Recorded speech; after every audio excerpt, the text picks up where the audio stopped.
11h08 com o Café da Tarde. Aqui o William Boys programando aqui, né, um cafezinho pra gente. Muito gostoso. Tá aí nosso amigo William Boys, já está batendo um papo aqui com o nosso entrevistado de hoje. E hoje nós vamos falar aqui sobre uma história de Romeu e Julieta. Vai começar a brincadeira, tem charanga tocando a noite inteira. Mas essa é uma história diferente aqui que nós vamos falar. Agora em janeiro, entre os dias 17 e 31, o Teatro Sesc, lá do centro, recebe o espetáculo Êxtase. Isso mesmo, a história de Romeu e Julieta. A obra tem a direção de Wellington Dias, com quem nós vamos falar agora aqui no Café da Tarde. Então, bem-vindo, Wellington, aqui ao Show da Tarde. Muito obrigado, é uma honra estar aqui, muito feliz por esse espaço que vocês estão abrindo aí para divulgarmos a cultura. Realmente, a gente não tem tido muito espaço, infelizmente, e quando a gente tem essa abertura, a gente fica muito feliz, muito agradecido aos meios de comunicação. Tá, mas, Wellington, aqui na nossa pauta, tá falando sobre esse espetáculo aí, né? A história de Romeu e Julieta. De onde que surgiu? Êxtase. Na verdade, é a junção. É uma junção das palavras mesmo, êxtase, dentro da ideia da droga, e o êxtase de estar apaixonado, porque o lema da peça é êxtase, porque o amor te deixa em êxtase e é uma droga. Então a gente faz aí uma releitura da obra do Shakespeare, uma releitura, eu vou te dizer, divertida, quase uma ópera rock com bastante música. Os atores todos cantam em cena, a gente tem a banda ao vivo, e aí a gente faz o espetáculo com 3 Romeus e 3 Julietas, significando 3 fases do amor, né? Que é o conhecimento, a renovação de votos e o amor eterno. Então a gente tem aí essa proposta diferenciada para a história do Shakespeare. E assim, no contexto geral, quantas pessoas fazem parte desse espetáculo? Olha, no total somos 21 pessoas, né? Em cena são 14 atores, mais 3 pessoas da banda, e aí vem toda a equipe que sustenta todo esse esquema, né? Na verdade é um espetáculo com muita gente, uma estrutura muito complicada de se administrar, com toda a banda ao vivo, os microfones, a música, e os atores lutam esgrima, né? Então a gente tem professor de esgrima que acompanha tudo, coreógrafo, enfim, é uma equipe bem grande. É uma equipe assim. E falando em equipe grande, agora fazendo aqui um parênteses aqui dentro desse assunto, porque hoje o Brasil está vivendo aí uma época de pouco investimento na área, principalmente na área de cultura, né? As leis de incentivo que antes davam aquele apoio à produção estão, assim, algumas suspensas e outras tá assim, né, parada. E com profissionais de arte, assim, como que está sendo para vocês buscarem assim, apoio? Como está sendo a ajuda financeira para custear esse tipo de trabalho?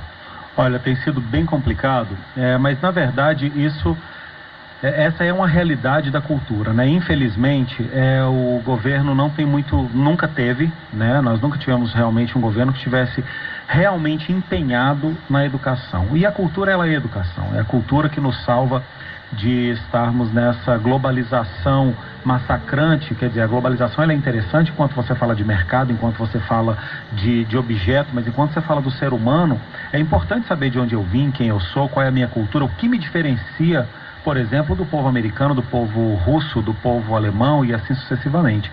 E o que nos diferencia é a nossa cultura. A cultura é arte, a cultura ela é educação, a cultura forma um cidadão, torna um cidadão mais crítico. Se você lê, se você ouve boa música, enfim, se você ouve música, já, né, a música, ela tem um poder de levar mensagens muito fortes. Tem visto aí, você vê na época da ditadura, o que a gente teve de resistência foi muito grande na área da música. O teatro faz pensar bastante, faz você rever o seu lugar, a forma como você trata o outro. E não é interessante, nunca foi para o governo investir na educação. Assim, a gente vê que além da cultura, a educação, as escolas, as universidades estão sofrendo golpes há quanto tempo nesse país a gente não vê um governo que se dedique verdadeiramente à educação, à formação desse povo? Mas, Wellington, agora também, já que você falou essa questão aí, mas o que nós vimos também o ano passado, assim, na Lei Rouanet. Sim, aí a gente vai... Você vê que grandes artistas que propriamente não teriam necessidade também de estarem recebendo a ajuda do governo, que já se mantém, já tem uma estrutura e tal, e recebendo volumes aí assim, né, assim, assintosos, e os outros lá, os menores que estão, no caso, que deveriam estar fomentando a cultura, vivendo lá com um pirizinho lá. Você sabe o que eu penso dessa questão? Infelizmente, no Brasil, o que é que não é corruptível, né? Qual é o projeto governamental, qual é o investimento governamental, qual é o projeto político desse país que, infelizmente, a gente não sofra sempre essa vergonha que é a corrupção. E aí a gente vê uma corrupção na Lei Rouanet, chega dói. Para nós, enquanto artistas, foi um golpe pesado, foi um golpe muito difícil. Você descobrir que estavam utilizando a Lei Rouanet, e você vai ver, e é o que você disse, não são os pequenos artistas. Quem está fazendo, a gente viu lá, né, eles estão investigando algumas contas que foram recusadas pelo Ministério da Cultura, e essas contas são mesmo de grandes empresas que estavam, né, usando esse dinheiro para festas, para desfiles caríssimos, para investimento em viagem, casamentos, uma coisa absurda, cara. E a gente fica indignado com isso, porque você pensa o quanto é necessário investir. Casamento é cultura, né? Somente esses casamentos luxuosos para eles eu imagino a cultura que é isso. Melhor não nos estendermos muito para o horário. Mas eu vou te dizer uma coisa, cara. É muito importante que a Lei Rouanet seja sim investigada, seja sim apurada, mas que ela permaneça. Porque é graças à Lei Rouanet que você tem coisas maravilhosas. A gente teve aqui em Goiânia duas apresentações. Uma foi foi ali na Praça Cívica, tiveram duas grandes apresentações musicais. Um era sobre a vida do Luiz Gonzaga, e a outra, meu Deus, não me falha a memória agora, do Milton Nascimento. Fantásticos, geniais, que foram apoiados e que não chegariam a Goiânia, que não teriam o alcance que teve numa praça cívica para milhares de pessoas gratuitamente, se não fosse, por exemplo, a Lei Rouanet. A gente não teria acesso a essas grandes produções que ficam presas nos grandes centros, onde há investimento na cultura um pouco mais do que no resto do país. Mas, cara, realmente as leis de incentivo precisam ser levadas a sério. Tanto a lei municipal, a estadual, a lei federal. Os artistas, eu vou te dizer que isso é o Brasil todo, mas especificamente eu estou falando do estado de Goiás, onde eu tenho um certo conhecimento, já que eu também sou conselheiro de cultura do estado. Realmente é urgente o investimento, a garantia do investimento, porque você não sabe quando vem, você não sabe se vem, projetos seríssimos aprovados, por exemplo, no Fundo de Cultura, que não receberam até hoje, deveria ter recebido em agosto do ano passado, já estamos em 2017, e agosto de Deus, esses projetos chegarão aonde devem chegar, que é no público. O Wellington, na verdade, o assunto nosso aqui, né, o Wellington Dias, nosso assunto agora, fechando parênteses, é a história aí do Romeu e Julieta, né? Mas para quem não conhece, como que é, assim, a fábrica Grupo de Teatro, para que os nossos ouvintes possam conhecer um pouquinho mais conta um pouquinho sobre a trajetória da fábrica. O Fábrica Grupo de Teatro nasceu com um espetáculo, isso a gente começou em 2000 e pouco, não vamos falar muito também, porque eu não quero revelar a idade. E nós montamos o primeiro espetáculo, coincidentemente chamava Romeu e Isolda, era um texto do Daniel Herz, dos atores de Laura, e aí a gente teve aí, fomos eu, o Edson de Oliveira e o André Suru, então fundamos o Fábrica Grupo de Teatro. Depois nós tivemos outras montagens, como Operário em Construção, que já está há mais de 10 anos em cartaz, e tivemos um hiato aí, né, cada um foi seguir seus planos pessoais, e a gente retomou Fábrica agora com esse trabalho. A gente tem essa proposta de fazer um trabalho voltado para o público jovem, para a gente tentar entender esses mecanismos de como as artes cênicas dialogam com essa juventude. O êxtase é muito isso, cara. Assim, a gente montou um espetáculo, pegou um texto de mais de 400 anos do Shakespeare, trouxe para um elenco muito jovem. O nosso elenco é um elenco formado por jovens, e esses jovens a gente foi tentando, ficamos muito tempo estudando esse texto, discutindo, voltando, e muda isso, e muda aquilo, e como é que eles iam falar sobre o amor deles, entende? Como é que o Shakespeare escreveu em 400 anos, mais de 400 anos atrás, tem significado hoje? Na verdade, é uma releitura. É uma releitura, tentando conectar com os dias de hoje. Por ser uma releitura, vocês estão usando aí, né, você já disse aí, é uma obra que foi escrita lá pelo William Shakespeare, né, há mais de 400 anos, e, de repente, é um clássico mundial, né? A gente pode... Por que um clássico de fora e não tentando assim, mostrar alguma coisa que concernente à nossa região?